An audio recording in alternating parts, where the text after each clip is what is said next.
이런 프랑스의 경제학자인 토마 피케티라는 사람이 있습니다. 그 사람의 책 21세기 자본론이 출간되면서 전 세계 열풍이 불고 있습니다. 그는 21세기 인류에게 그 불평등 논쟁에 대한 불을 지피고 있습니다.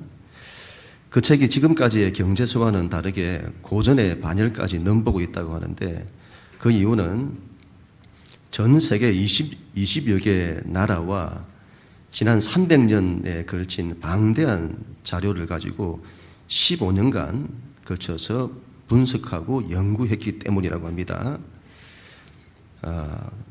피케티가 발견한 것은 하나의 공식인데 바로 불평등의 패턴이라고 합니다. 다시 말하면 지난 300년의 자료들을 분석해 보니까 자본 수익률의 증가가 경제 성장률의 증가보다 크더라. 그것 때문에 소득 불평등이 심화된다. 다시 말하면 돈이 돈을 버는 방식, 자본 수익률, 이걸 통한 소득이 정당한 노동을 통해서 얻는 소득, 경제 성장률이죠. 이것보다 더 높더라.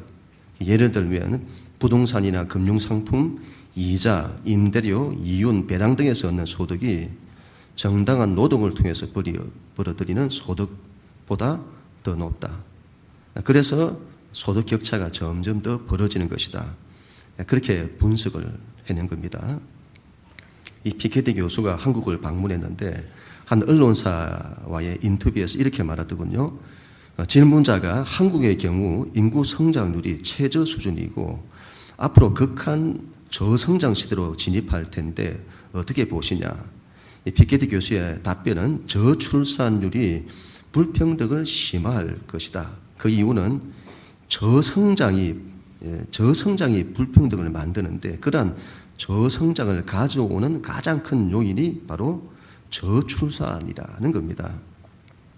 300년간의 데이터를 분석한 결과 역사적으로 경제 성장은 인구 성장과 연동한다는 겁니다. 과거 300년 동안 인구가 10배 정도 성장을 했고 경제도 이에 따라 성장을 했다고 합니다. 그러나 최근 유엔의 자료에 의하면 앞으로 300년간 이런 식의 인구 증가는 없다. 다시 말하면 저성장과 불평등이 심화될 것이라는 겁니다. 우리나라 그 미래학자 가운데 한 사람인 최윤식 박사는 2030 대담한 미래라는 책에서 시대와 미래를 진단했습니다. 한국 사회가 제2의 외환 위기를 거쳐 잃어버린 10년으로 들어간다. 그 제2의 외환 위기가 올 수 있다. 대기업의 몰락이 5년 안에 시작이 되는데 한국 정부는 그것을 준비해야 한다. 산업화 시대에서 기업들의 평균 수명이 30년이었다면 지금의 ICT 시대에서는 그 변화가 빨라서 기존 산업은 20년, IT 산업은 10년을 넘기가 어렵다. 모든 기업은 10년에서 20년 이내에 성장의 한계를 만든다. 중상층이 무너지고 고령화 사회를 넘어 초고령화 사회로 넘어간다. 저출산의 충격이 올 것이다. 최윤식 박사는 저출산과 고령화를 저주라고 하더군요. 우리나라는 이미 출산 정책 타이밍을 놓쳤다. 1970년대에 출산율이 4.53명이었는데 1990년 들어서 1.6명, 2000년에는 1.47명, 2009년은요, 아까 우리 한번 보셨죠? 출산율. 우리나라가 최저 출산율입니다. 1.19명. 최악의 상황이 되었다고 합니다. 이런 추세라면 2050년에는 1000만 명 정도가 줄어들 것이라고 합니다. 그 충격은 엄청나다고 합니다. 벌써 대학가로부터 문화가 바뀌고 있다고 합니다. 싱글 패밀리들이 늘어나고 있고 하우스 쉐어족들이 늘어나고 있다고 합니다. 한 집에 여러 싱글들이 함께 사는 걸 말하죠. 2020년에는 혼자 사는 1인 가구가 30%가 된다고 합니다. 심각한 문제죠. 이전에는 자녀 세대 4, 5명이 2명의 부모 세대를 먹여 살렸다면 앞으로는 자녀 1명이 2명, 3명, 4명의 부모 세대를 먹여 살려야 한다고 합니다. 우리는 잘 모르는 겁니다. 부모 세대가 세상을 편하게 살려고 자녀를 낳지 않는 그 대가가 얼마나 큰지를, 자녀 세대들이 그 짐을 다 지고 그 열매를 먹게 될 것입니다. 그리고 지금 세계는 경제 전쟁의 시대로 돌입하고, 그리고 그 전쟁에서 승자가 독식하는 시대로 넘어가고 있다고 합니다. 더 큰 문제는 객관적인 미래가 위기 상황으로 전개가 되는데, 많은 사람들이 이 불편한 현실을 외면한 채 관성에 빠져 있다는 겁니다. 그리고 지금까지 서서히 전개되는 위기에 적응한 나머지 이제 위기조차 느끼지 못하는 위기 불감증에 빠져 있다는 겁니다. 괜찮다, 잘하고 있다, 잘 극복할 거다, 그렇게 말한다는 겁니다. 과연 그럴까요? 이런 세상의 위기에 대해서 믿는 우리는 어떻게 반응을 해야 할까요? 지금의 시대를 어떻게 받아들여야 하고 미래를 어떻게 살아야 할까요? 세상의 위기와 함께 우리 앞의 영상에서도 보았듯이 종교적으로는 이슬람의 강력한 도전 앞에 있습니다. 그러한 세상의 흐름에 자신을 맡기고 따라가야 할까요? 위기로 치닫는 세상에 여전히 가치를 두고 그러한 세상을 목적으로 살아야 할까요? 그 옛날 예수님을 유혹했던 사단의 그 시험은 지금도 우리에게 계속되고 있습니다. 사탄이 말하죠. 나에게 경배하라. 그리하면 세상을 주겠다. 너는 하나님 나라에 대해서 관심을 두지 말고 세상 나라에 대해서 관심을 두라. 너는 하나님 나라에 대한 가치와 목적을 위해 살지 말고 세상 나라의 가치와 목적을 위해 살아라. 우리는 그 유혹을 이기고 있습니까? 예수님께서는 우리에게 세상의 가치를 사랑하지 말라고 하셨습니다. 이 세상에서 더 큰 곳간을 짓고 먹고 마시고 즐기면서 편안히 살자. 그것을 너희 인생의 목적으로 삼지 말라. 세상에 있는 사람들을 너희가 사랑해야 하나 세상의 방식과 룰을 사랑해서는 안 된다. 그리고 예수님께서도 말씀하셨습니다. 너희는 세상을 두려워하지도 말라. 세상에 대한 두려움 때문에 거기에 사로잡혀서는 세상 나라에서 하나님 나라로 옮기면 넘어질지 모르고 실패할지 모르고 죽을지 모른다고 하는 이 두려움 때문에 하나님 나라에 들어가지도 못하고 머뭇거리는, 그렇게 하지 말라. 나는 너희를 세상을 이기는 자로 불렀다. 세상의 그 어떤 것도 너희를 넘어뜨리지 못한다. 그러므로 무엇을 먹을까 무엇을 입을까 염려하지 마라. 너희는 먼저 그의 나라와 그의 의를 구하라. 그리하면 그 모든 것을 너희에게 더하실 것이다. 여러분, 우리는 하나님 나라를 위해서 살아야 합니다. 이 땅에 하나님의 나라가 오도록 해야 합니다. 세상 나라를 추구하여 유토피아를 만드는 것이 아닙니다. 하나님 나라를 추구하는 것입니다. 여러분, 서운하게 들릴지 모르겠습니다만 이 세상에는 답이 없습니다. 세상 나라는 그 자체의 모순성으로 무너지게 될 겁니다.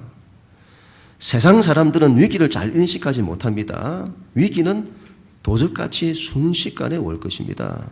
한순간에 무너질지 모릅니다. 성경의 가르침이죠. 예수님께서는 마지막 때가 노아의 때와 같을 것이라고 하셨습니다. 노아의 때에 세상 사람들은 위기를 알지 못했습니다. 그들의 모든 관심은 먹고 마시고 즐기고 시집가고 장가가는 것이었습니다. 그런데 한순간에 홍수가 왔습니다. 세상에는 답이 없습니다. 유일한 소망은 하나님 나라가 오는 것입니다. 우리는 믿는 자는 하나님 나라를 위해서 살아야 합니다. 예수님께서 이렇게 말씀하십니다. 너희는 준비해야 한다. 35절 36절 말씀에 허리에 띠를 띠고 등불을 켜고 서 있으라. 너희는 마치 그 주인이 혼인집에서 돌아와 문을 두드리면 곧 열어주려고 기다리는 사람과 같이 되라. 허리에 띠를 띠고 등불을 켜고 서 있으라. 주인이 오지 않을 것처럼, 이게 무슨 말이죠? 세상의 끝이 안 올 것처럼, 그때 주님 다시 안 올 것처럼 허리에 띠를 풀고 긴장 다 풀어버리고 편안히 누워서 먹고 마시고 즐기자. 무엇을 먹을까? 무엇을 마실까? 그렇게 하지 말라. 그것은 종에 합당한 모습이 아니다. 허리에 띠를 띠라.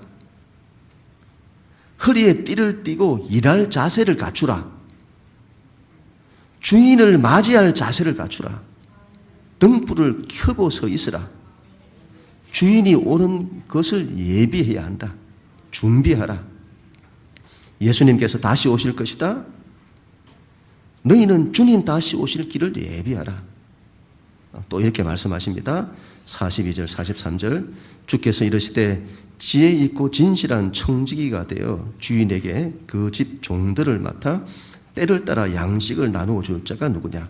주인이 이를 때에 그 종이 그렇게 하는 것을 보면 그 종은 복이 있으리로다. 예수님께서는 제자들에게 말씀하십니다. 너희는 지혜 있고 진실한 청지기가 되어야 한다. 그리고 주인의 집을 관리해야 한다. 그리하면 주인이 올 때에 그 종이 그렇게 하는 것을 보면 기뻐할 것이다. 그 종은 복이 있을 것이다. 예수님께서는 제자들에게, 예수 믿는 자들, 주의 길을 걷는 이 제자들에게 너희는 청지기로 살아라고 합니다. 청지기. 여러 종들이 있습니다. 일반적인 종들의 특징은 별 생각이 없습니다. 노예 근성. 별 생각이 없습니다. 주인이 있을 때는 시키는 일을 열심히 합니다만은 주인이 없을 때는 되는 대로 삽니다. 주인의 집에 대해서도 별 생각이 없습니다. 그 주인의 집은 주인이 해야 할 일이고 그는 거기에 대해서 아무런 책임감도 느끼지 않습니다. 그런데 그런 종들 가운데 한 종이 좀 다른 겁니다.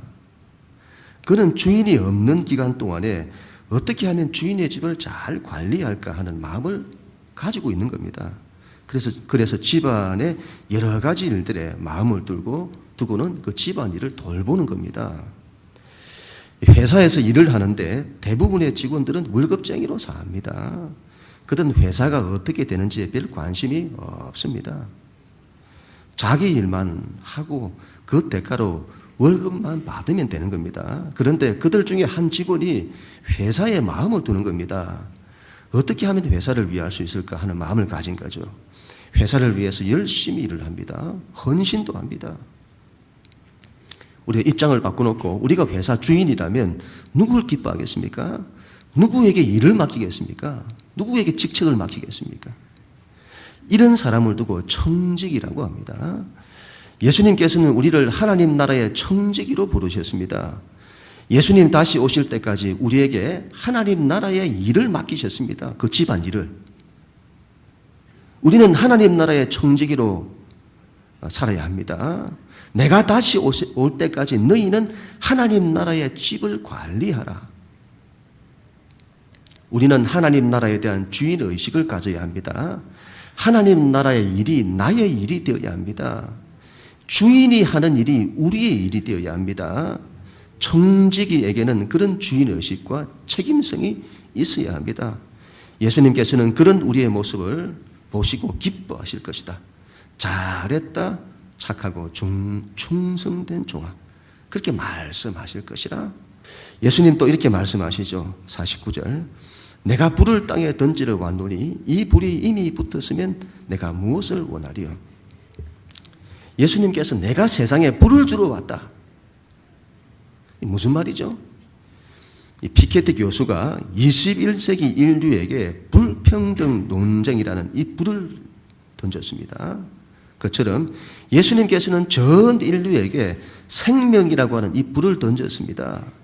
여기서 불이라고 하는 것은 바꾼다는 의미를 가지죠. 내가 세상의 모든 것을 바꾸러 왔다. 그것을 내가 얼마나 간절히 원하는지 아느냐. 그 불이 이미 붙었으면 내가 무엇을 더 바라겠느냐. 예수님 그렇게 말씀하시는 겁니다. 51절부터 53절에 내가 세상에 화평을 주려고 온 줄도 아느냐. 내가 너희에게 이르노니 아니라 도리어 분쟁하게 하려 함이로다.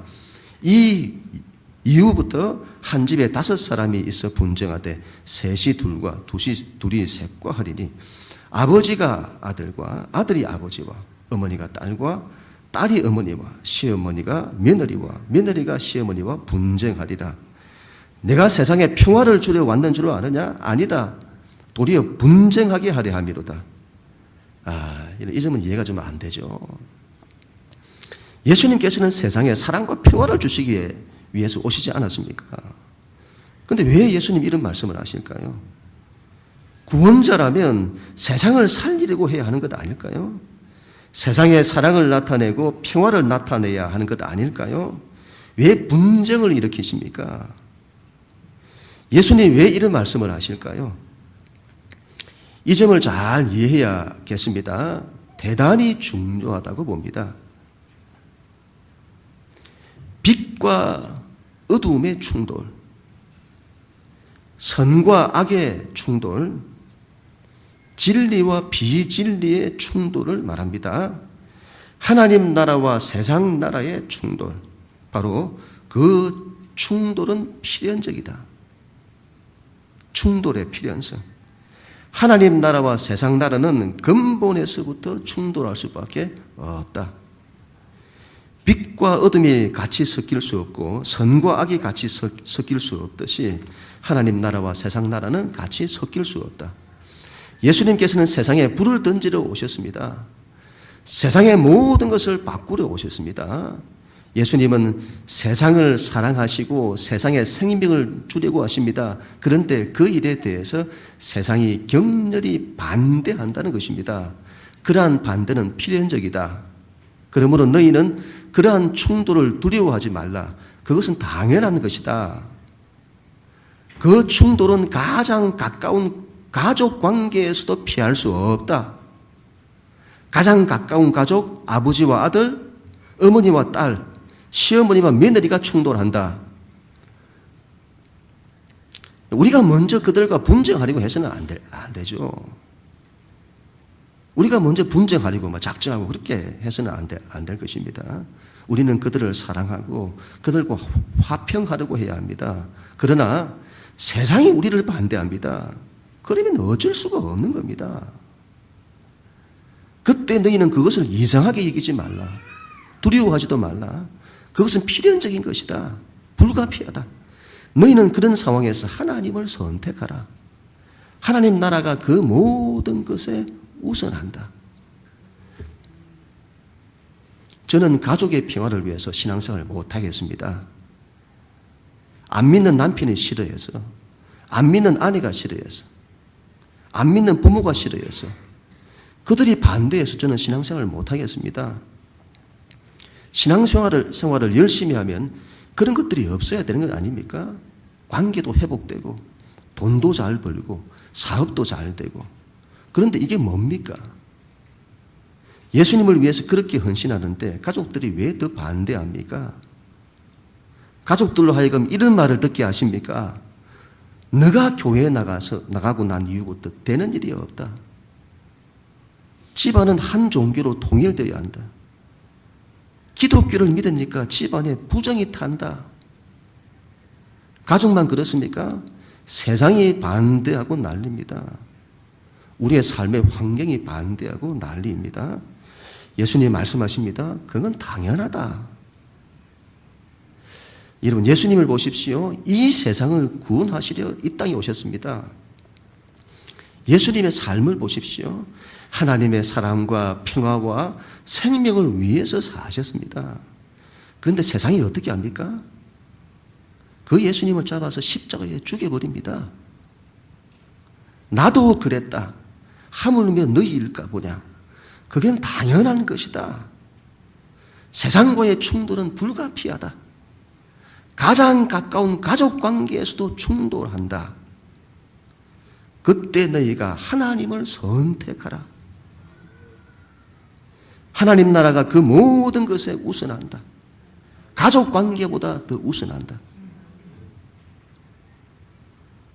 세상과의 충돌 때문에 하나님 나라 사역이 위축되지 마라. 신앙의 열심을 잃어버리지 마라. 그건 너희가 세상과의 싸움에서 지는 것이다. 앞으로의 미래는 그 반대와 충돌이 더 심할 것이다. 너희는 그 세상의 반대를 두려워하지 말고 믿음으로 이기라. 하나님을 선택하라. 마지막으로 예수님 이렇게 또 말씀하십니다.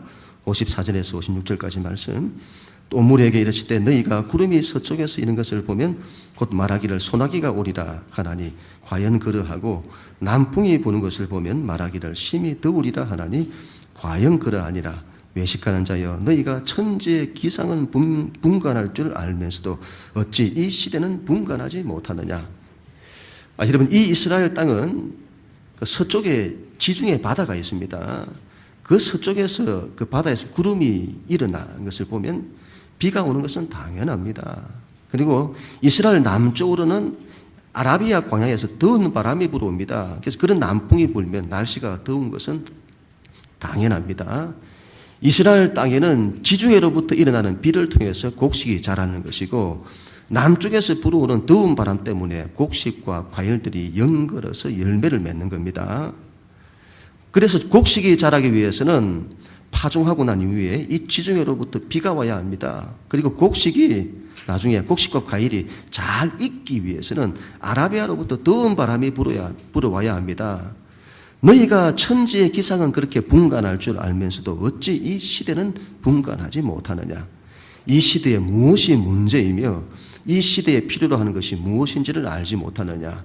이 시대가 하나님을 떠나서 어디로 가고 있는지, 인간이 무엇을 만들어내고 있는지, 인류가 어디로 가고 있는지, 그 결과가 어떻게 될지 왜 분별하지 못하느냐.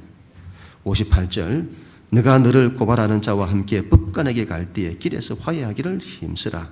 그가 너를 재판장에게 끌고 가서 재판장이 너를 옥졸에게 넘겨주어 옥졸이 옥에 가둘까 염려하라.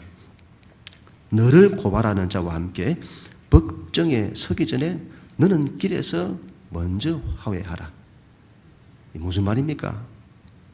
재판장 앞에 설 때가 올 것이다. 역사의 마지막 심판 때에 설 때가 올 것이다. 그 전에 너희는 하나님과 화해하라. 그렇지 아니하면 너희가 심판을 받아 옥에 갇히게 될 것이다. 너희는 왜 시대를 분별하지 못하느냐? 지금의 시대가 얼마나 하나님과의 화해가 필요한지를 알지 못하느냐?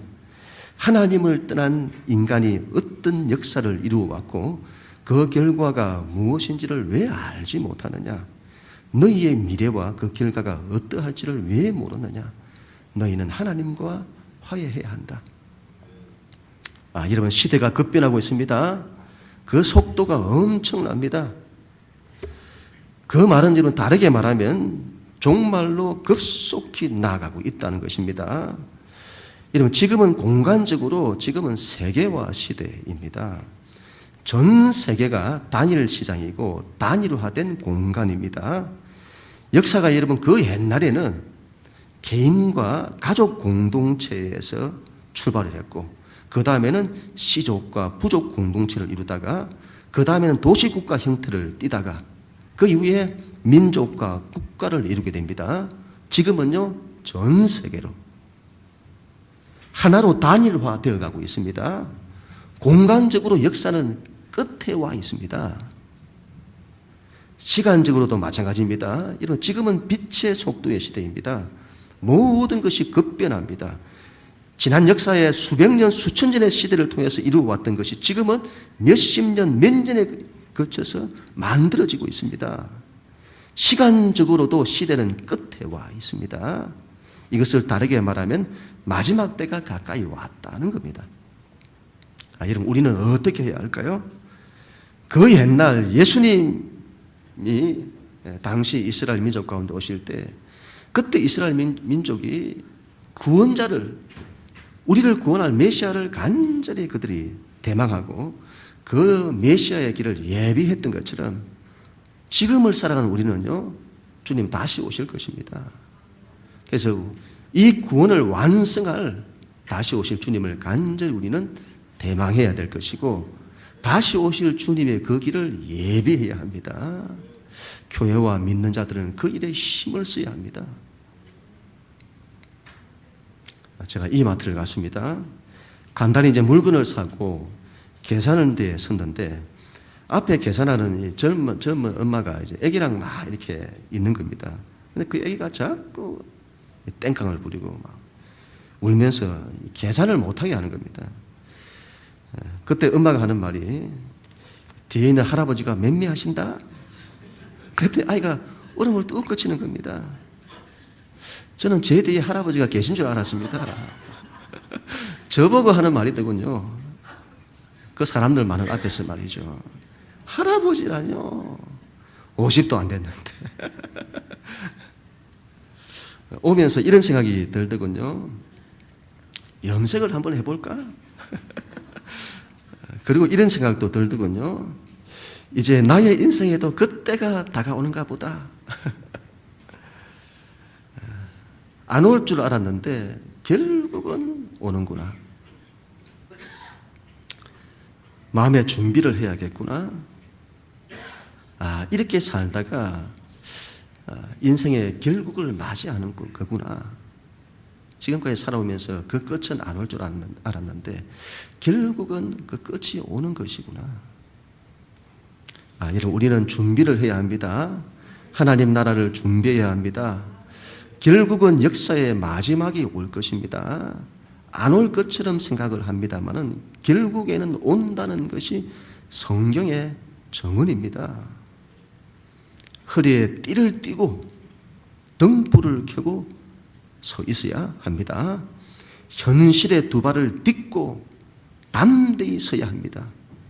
일할 자세를 가져야 합니다.